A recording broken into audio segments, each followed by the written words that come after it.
Herufi B, N na Z wanatakiwa kuoana na herufi L na X, kana kwamba B, N na Z ni udongo kama shamba, na L na X wao ni maji machafu, ni kama mbolea. Hii ni siri ya Mungu, kana kwamba vitu hivi viwili vina share. Ndiyo maana ya kuambiwa B, N na Z, L na X waweze kuoana.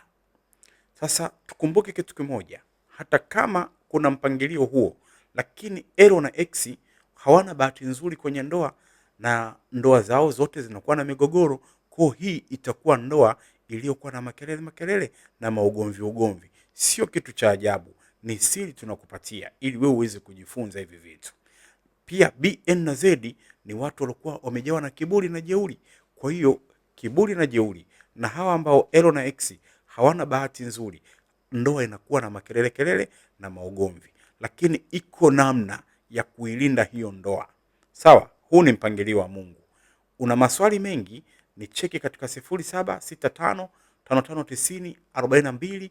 Mimi hapa Babu Hamila, RKK.